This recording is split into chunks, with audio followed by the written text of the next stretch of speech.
20 years ago, in January 1980, the then President of the United States, Jimmy Carter, condemned the Russian invasion and communist takeover of Afghanistan. This is a callous violation of international law and the United Nations Charter. It is a deliberate effort of a powerful atheistic government to subjugate an independent Islamic people.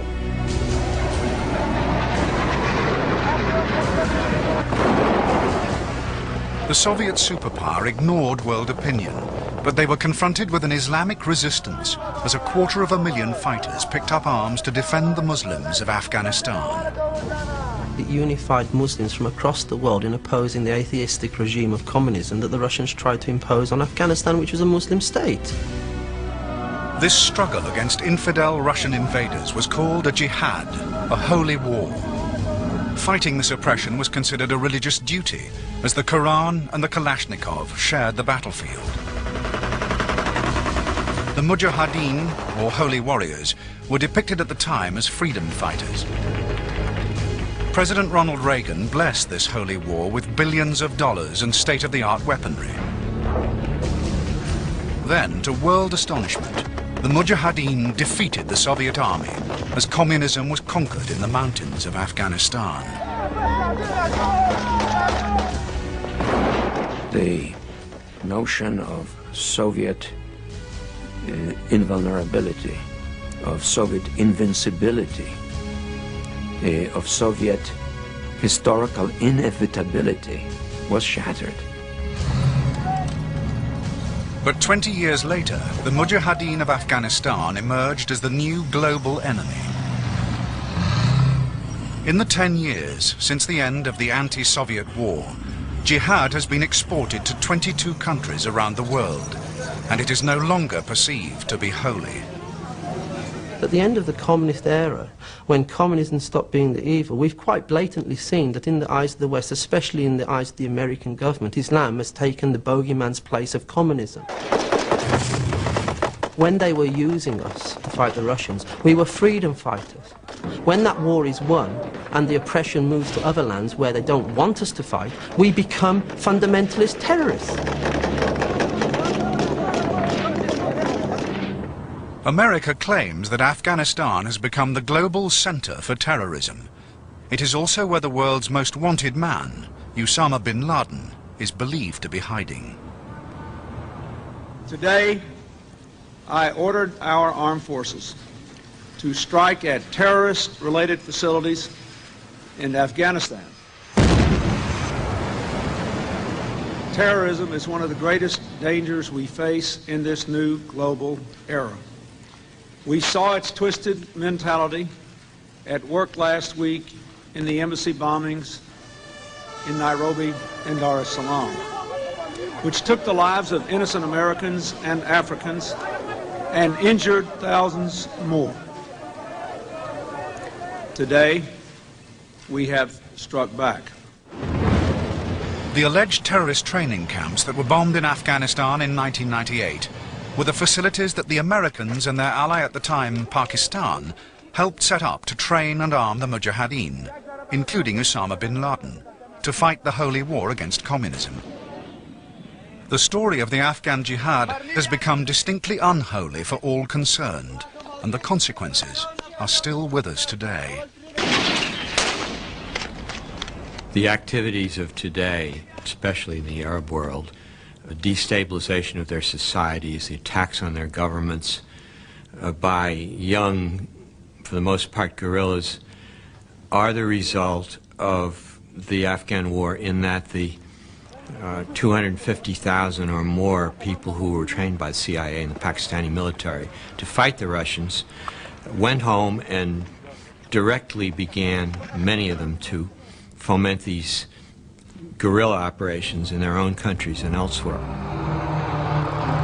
Throughout the 90s, Muslim militancy hit the headlines.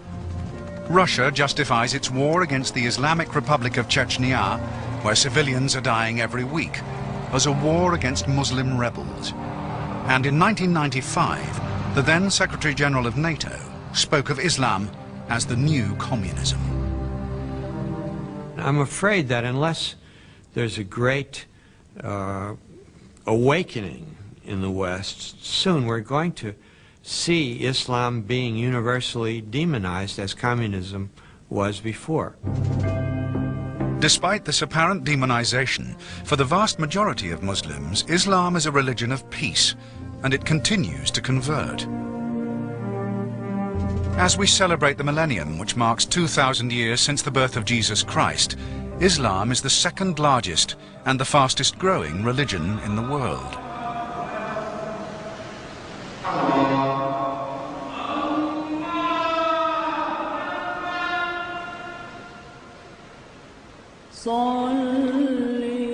Muslims believe that 600 years after the death of Jesus Christ, God, Allah, sent another prophet, the last prophet. He was called Muhammad, born in a town called Mecca, and chosen by God to transcribe the divine message documented in Islam's holy book, the Quran. This states that the Prophet Muhammad had been sent as a messenger to lead people back onto the straight path to God.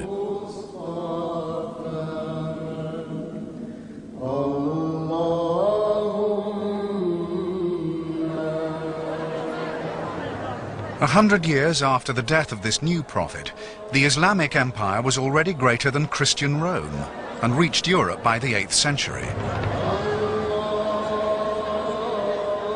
The Pope reacted to this Muslim expansion by launching Christendom's version of holy wars called the Crusades.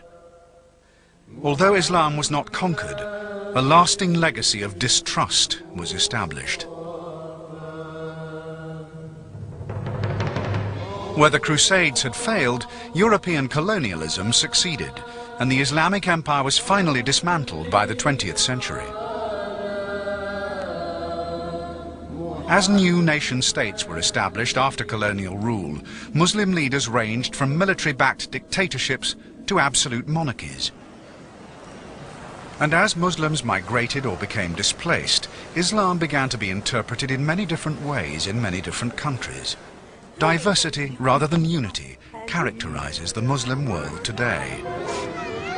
But one unity that has persisted is support for the freedom struggles of Muslim people, be it in Kosovo or Chechnya, despite being largely ignored by the West. Unfortunately today, Muslim blood has become cheaper than fox blood.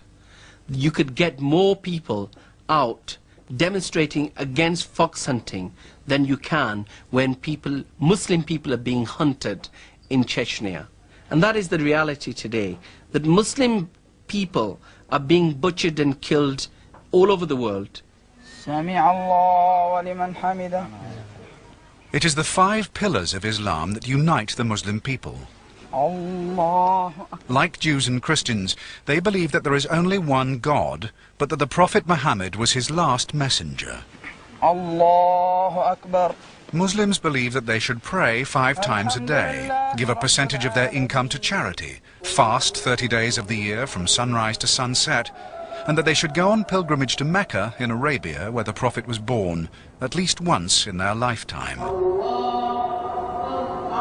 Then there's jihad, often referred to as the 6th pillar, and often misunderstood. The Muslims fighting Indian rule in Kashmir have been described as terrorists, but some would argue, even in the House of Lords, that this is a legitimate struggle. I'm a Kashmiri. I support Kashmiri's right of self-determination.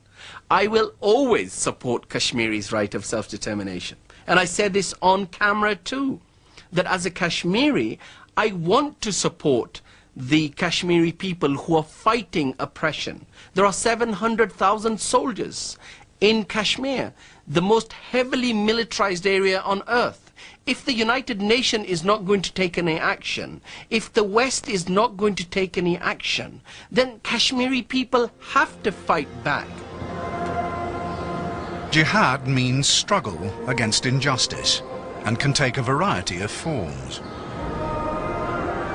The Prophet Muhammad declared that the supreme jihad was against one's own vices. However, this spiritual interpretation has been eclipsed by one of the many other forms of jihad, armed struggle.